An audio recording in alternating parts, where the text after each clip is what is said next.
இப்போ ஃபஸ்ட்டு இது ரெடி பண்ணுறதுக்காக ஒரு பேன் வச்சு சின்ன கப்பில் 4 கப் அளவுக்கு தண்ணி சேர்த்துக்கலாங்க. தண்ணி அதிகமாக சேர்க்க தேவையில்லை. இந்த அளவுக்கு சேர்த்துட்டோம் அப்படின்னா கரெக்டாக இருக்கும். இதில் வந்து கொஞ்சமாக உப்பு சேர்த்துக்கலாங்க. ஒரு 1/4 டீஸ்பூன் கொஞ்சம் குறைவாக வந்து எண்ணெய் சேர்த்துக்கலாம்.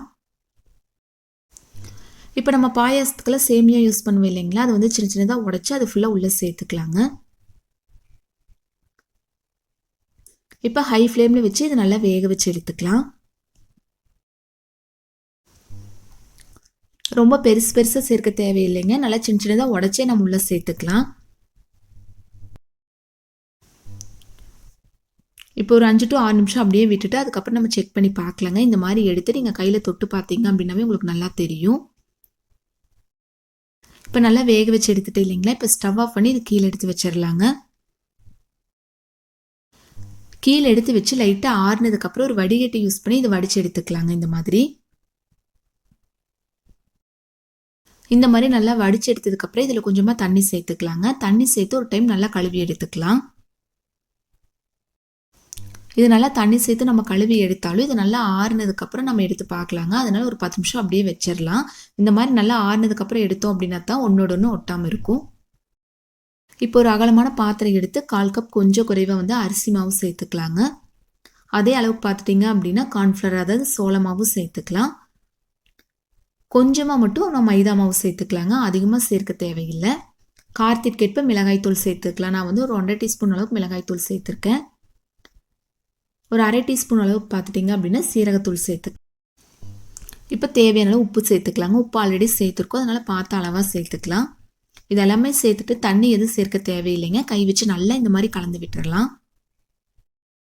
இந்த மாதிரி நல்லா கலந்து விட்டதுக்கப்புறம் நம்ம சேமியா வேக வச்சு எடுத்துருக்கு இல்லைங்களா, இது நல்லா ஆறுனதுக்கப்புறம் உள்ளே சேர்த்துக்கலாங்க. உள்ளே சேர்த்து நல்லா கலந்து எடுத்துக்கலாம். ஆறாமல் இருந்துச்சு அப்படின்னா ஒன்றோட ஒன்று ஒட்டிட்டு இருக்குங்க. அதனால நல்லா ஆறுனதுக்கப்புறம் இந்த மாவோட சேர்த்து நல்லா மிக்ஸ் பண்ணி எடுத்துக்கலாங்க. கொஞ்சம் கலர்ஃபுல்லாக வேணும் அப்படிங்கிறவங்க நம்ம அதெல்லாம் சேர்த்து இல்லைங்களா, அந்த மாவோடையே கொஞ்சம் மஞ்சள் தூள் சேர்த்துட்டிங்க அப்படின்னா கொஞ்சம் கலர்ஃபுல்லாக இருக்குங்க. இந்த மாதிரி நல்லா கலந்து எடுத்து வச்சுட்டு ஒரு கடாயில் கொஞ்சமாக எண்ணெய் சேர்த்து எண்ணெய் நல்லா சூடானதுக்கப்புறம் ஹை ஃப்ளேமில் வச்சு கொஞ்சம் கொஞ்சமாக உள்ளே சேர்த்து நம்ம பொரிச்சு எடுத்துக்கலாங்க. கொஞ்சம் பெரிய சைஸ் கடாயாக இருந்துச்சு அப்படின்னா நீங்கள் ஒரே டைம்லேயே எல்லாமே போட்டு பொரிச்சு எடுத்துக்கலாங்க. இந்த மாதிரி மீடியம் சைஸ் கடாயாக இருந்துச்சு அப்படின்னா கொஞ்சம் கொஞ்சமாக உள்ளே சேர்த்து நல்லா மொறுமொறுன்னு வர அளவுக்கு விட்டு அதுக்கப்புறம் நம்ம எண்ணெய் ஃபுல்லாக வடிச்சிட்டு ஒரு பிளேட்டுக்கு மாற்றிக்கலாங்க. அதே மாதிரி மீதி இருக்கிற எல்லாமே நம்ம பொரிச்சு எடுத்து ஒரு பிளேட்டுக்கு மாற்றிக்கலாங்க. நெக்ஸ்ட் அதே கடாயிலேயே பார்த்துட்டிங்க அப்படின்னா 1/4 கப் கொஞ்சம் குறைவாக வந்து வேர்க்கடையில பொரிச்சு எடுத்து உள்ளே சேர்த்துக்கலாம். ஒரு 5-6 பல் பூண்டை வந்து தோலோடையே தட்டி அதையும் உள்ளே சேர்த்துக்கலாங்க. இது லைட்டாக பொன்னிறமாக வந்ததுக்கப்புறம் இதையும் வெளியில் எடுத்துடலாம். இப்போ இது லாஸ்ட்டாக கொஞ்சமாக கருவேப்பிலை உள்ளே சேர்த்துக்கலாங்க. சேர்த்து நல்லா மொறுமொறுன்னு வர அளவுக்கு விட்டு அதுக்கப்புறம் வெளியில் எடுத்துடலாம். உங்களுக்கு பொட்டுக்கடலை பிடிக்கும் அப்படின்னா தாராளமாக பொட்டுக்கடலை கூட எண்ணெயில் போட்டு பொரிச்சு எடுத்து உள்ளே சேர்த்துக்கலாங்க. பாருங்கள், எல்லாமே சூப்பராக நம்ம ரெடி பண்ணி எடுத்து வச்சுருக்கோம் இல்லைங்களா, இதை அப்படியே ஒரு பாத்திரத்துக்கு மாற்றிக்கலாங்க. கொஞ்சம் அகலமான பாத்திரமாக பார்த்து எடுத்துக்கோங்க. அது ஃபுல்லாக உள்ளே சேர்த்துக்கலாம்.